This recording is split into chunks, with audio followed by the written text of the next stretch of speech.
جوړ په خیر. خدای دې وکړي روغ او جوړ به وئ. بیا هم جرمني په پښتو لوستونو ته په خیر راغلی. د فروشان لوستونه دي د 4م څپرکي 2مه برخه ده. لومړۍ پوښتنه د 4 نمرو پوښتنه ده. Welche Gefahren können entstehen, wenn Sie mit eingeschaltetem Fernlicht fahren? کوم خطرونه کېدای شي پیښ شي کله چې تاسو فول څراغ سره یا هم هماغه د لرې لید چراغ چالان باندې موټر وګرځوئ. Entgegenkommende werden geblendet. کوم هغه موټر چې مخامخ نه راځي کېدای شي ستاسو د څراغ د وجې نه سترګې ویوړل شي. Welt auf der Fahrbahn wird geblendet und bleibt im Lichtkegel entstehen. هغه حیوانات یا هغه ژوي چې غواړي د سړک یو خوا نه بل خوا ته لاړ شي یا هم د سړک په سر باندې وي د سړک غاړې ته د هغې سترګې موړل کېږي او کېدای شي هماغلته ځای په ځای باندې ودرېږي تر څو پورې چې دغه د چراغ شعاع لګېږي. دا هم کېدای شي د خطر یوه زمینه برابره کړي. Liegen gebliebene Fahrzeuge auf meiner Fahrbahnseite werden zu spät erkannt. دا سم نه ده. دا وی چې زما لاسته که موټر ولاړ وي زه هغه ډېر ناوخته وینم. نه، دا برعکس که چېرته وي نو هغه زر لیدل کېږي. وبګورو diese Frage wurde richtig beantwortet. دویمه پوښتنه د 3 نمرو پوښتنه ده. Was kann ein schnell fahrender PKW auf trockener gerade Straße seitwärts ausberechnen? څه د دې باعث کېدای شي چې یو موټر په مخامخ او وچ سړک سیده سړک مستقیمه سړک باندې د اړخ خوا داسې وښویږي یا د اړخ خوا نه کش کول شي یا ټیله شي. Wenn er plötzlich von starken Seitenwind erfasst wird. کله چې د اړخ خوا نه پې باندې ډېر تیز شمال راسي. هو wenn ein Reifen platzt. کله چې ټایر وچ وي نو موټر یو خوا ته زور کوي او یو خوا ته منډه وهي. Wenn plötzlich Gegenwind auftritt. کله چې د مخامخ نه شمال راسي نو که د مخامخ نه شمال راسي خو موټر باید شاته لاړ شي. دا دوه پاس سم دي. Diese Frage wurde richtig beantwortet. 3مه پوښتنه بیا هم د 4 نمرو پوښتنه ده. Was sind Anzeichen davor, dass Sie Ihre Fahrt unterbrechen sollen? کومې نښانې د دې سبب کېږي چې تاسو نور باید په همغه ورځ یا په همغه وخت باندې موټر ونه ګرځوئ او موټرواني ودروئ. Schwierigkeiten beim Spurhalten. کله چې تاسو ستونزه لرئ موټر په مستقیمه لاره باندې وګرځوئ. یعنی مخامخ په سمه لار په سړک باندې موټر وګرځوئ. Vermehrtes Gähnen.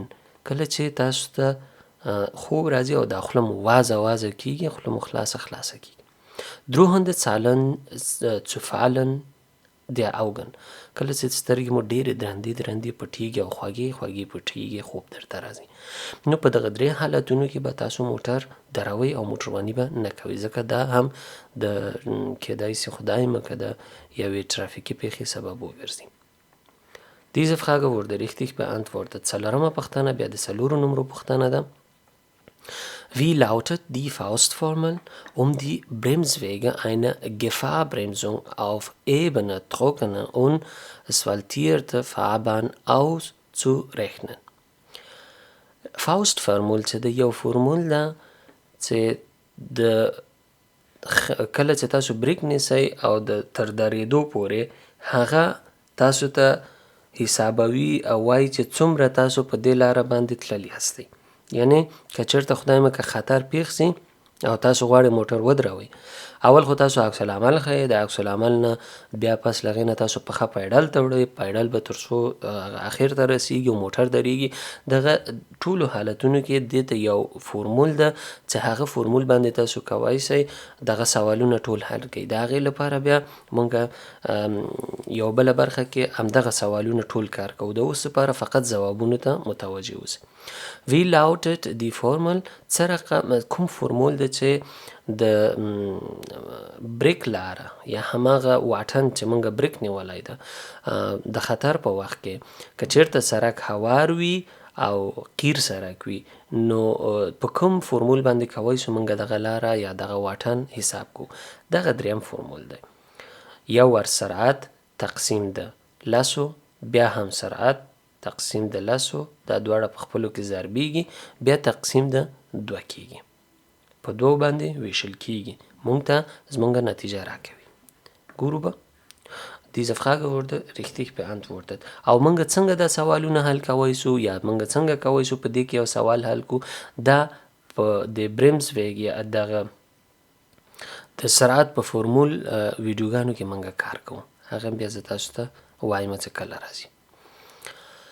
Sie fahren mit 80 km/h hinter einem Auto her. تاسو 80 کیلومتره په ساعت کې د یو موټر شاته روان یاستئ یا ستاسو موټر روان ده. Welche Sicherheitsabstand müssen Sie mindestens einhalten? کومه فاصله باید تاسو مد نظر ونیسئ چې تاسو د یو موټر شاته په 80 کیلومتره سرعت کې روان یاستئ. einen 2 Sekunden Abstand. د 2 دقیقو عکس العمل چې تاسو ښیئ یعنی فاصله مو باید زیاته وي چې تاسو وکولای شئ تر دې موټره پورې که احیانا کومه پیښه کیږي موټر ودرولای شئ. فقط einen 2 Sekunden Abstand.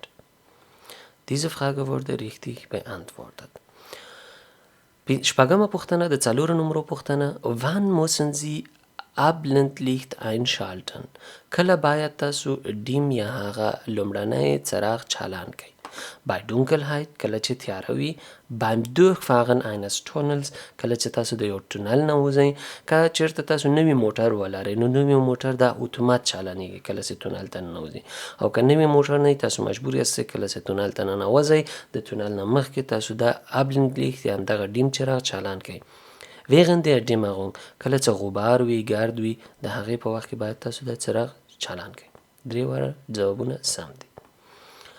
بیا هم د انځوریزه پوښتنه ده. اول به وګورو چې څه دي. موږ په یو اوټوبان باندې روان یاستو غواړو اوټوبان نه ووځو.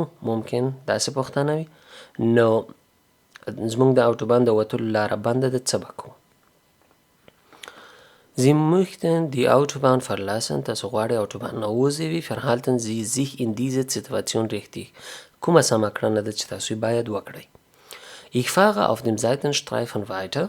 زه په دغه سړک باندې چې دغه Seitenstreifen ده په دې باندې مخکې ځم. نه. In welches auf den linken Fahrstreifen. Ich wechsle auf den linken Fahrstreifen. زه د چپ لاس سړک ته راوړم او په چپ لاس باندې مخکې ځم. هو دا سم ده. Ich beachte entgegenkommende Fahrzeuge. زه دغه موټرونو ته ګورم چې دا راځي. هغې سره ما هېڅ غرض نشته ده. فقط دغه ګزینه سمه ده. Diese Frage wurde richtig beantwortet. اتمه پوښتنه د 2 نمبر پوښتنه ده. Sie haben Ihr zugelassenes Fahrzeug verkauft. تاسو خپل موټر خرڅ کړ. Der Käufer hat bezahlt. هغه چا چې موټر اخیستی هغوی تا ته پیسې درکړلې. was müssen Sie tun. اوس څه به کوئ. Den Käufer die Fahrzeugpapier, Fahrzeugschein und Fahrzeugerlaubnis Brief oder Betriebserlaubnis gegen Empfangsbestätigung aushängen. ټولې هغه ورقې چې د موټر دي هغه به تاسو په چا چې موټر خرڅ کړی هغه ته تسلیموئ. هغې نه به یو دانه د تسلیمي سند اخلئ. Den Prüfplakette von amtlichen Kennzeichen entfernen. د توف هغه کوم سټیکر چې د هغه به د پلیټ نه ایسته کوئ. نه.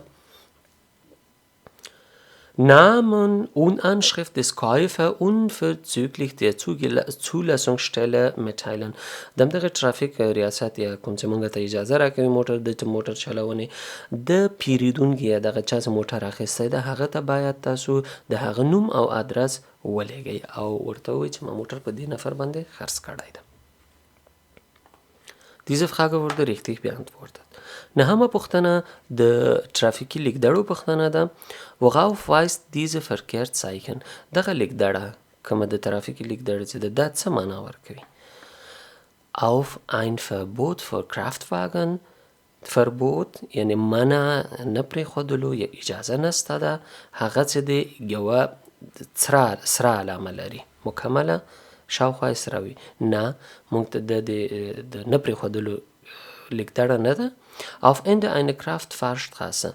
Kraftfahrstraße هغه چې د موټرو شتراسه وي سړک وي او 100 کیلومتره په ساعت کې پې باندې د موټر ځغاسته اجازه ولري. Auf das Ende der Autobahn. د اوټوبان ختم. نه د دغې شتراسې د Kraftfahrstraße پای ده. Diese Frage wurde richtig beantwortet. 10 پوښتنه 3 نمرې پوښتنه ده womit muss ein Fahrerlaubnisbewerber rechnen؟ څه شي باندې باید یو هغه څوک چې غواړي نوی فروشاین واخلي او ځان یې میلډ کړی ده هغه نفر حساب وکوي wenn beim Fahren ohne Fahrerlaubnis erwischt wird که چیرته هغه د موټر چلونې په وخت کې گیر سو او د فروشاین یا د موټر چلونې اجازه نه درلوده، یعنی تر اوسه فروشاین نه ده اخیستی او دی موټر چلوي، نو کومه پیښه کې پیښیدای سي یا څه خطرونه ورته کیدای سي مخ سي. Eine Überprüfung der Eignung zum Führen der Kraftfahrzeugen kann angeordnet werden. دا معنی چې د دې ټول اسناد باید بیرته له سره وکتل سي. Überprüfung mit keinem Auswirkung, solange man in einer Fahrschule angemeldet ist. اس پیښه نسي کېدلی تر هغو پورې چې څوک په یو د مکتب د موټر چلونې په مکتب کې نوملیکنه کړې وي. نه، die Fahrerlaubnisbehörde kann den Prüfungsauftrag zurückziehen.